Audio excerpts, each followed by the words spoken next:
ડભોઈ તાલુકાના કરનાળી પીપળિયામાં રેતી માફિયા ફરી બન્યા બેફામ।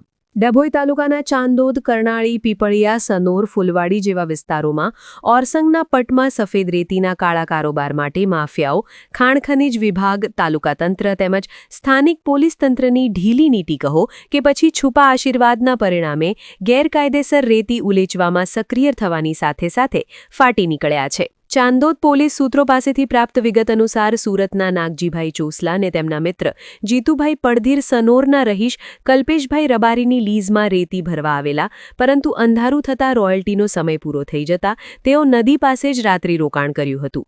સમય જતાં રાત્રિના સમયે ત્રણેય સમૂહ આવી નાગજીભાઈ અને જીતુભાઈ સાથે મારામારી કરી હતી અને હવે પછી અહીં રેતી ભરવા આવશો તો રેતીમાં દાટી દઈશું તેવી ધમકી આપીને ત્રણેય ઇસમોએ જીવલેણ મારામારી સાથે બીભત્સ ગાળો પણ ભાંડી હતી। ઢોરમારથી ગંભીર રીતે ઇજાગ્રસ્ત બનેલાઓને ડભોઈ પ્રમુખ સ્વામી હોસ્પિટલમાં સારવાર અર્થે ખસેડવામાં આવ્યા છે, જ્યાં તેઓ સારવાર લઈ રહ્યા છે।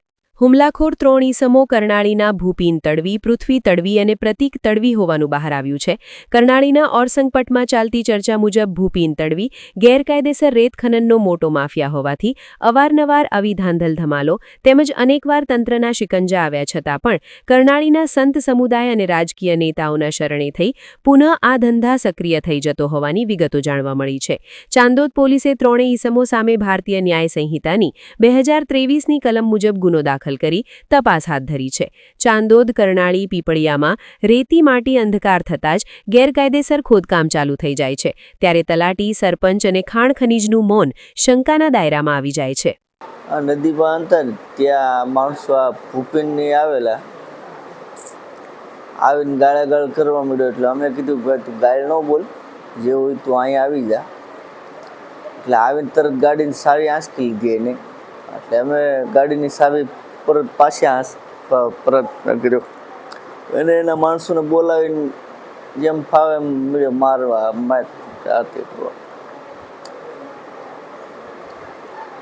મારે ભાન ન રહે અમને, એટલે પછી બધા ભાગી ગયા। કલાક દોઢ કલાક કીડે અમારા માણસો આવ્યા, પછી દવાખાને અમને અહીંયા લઈ।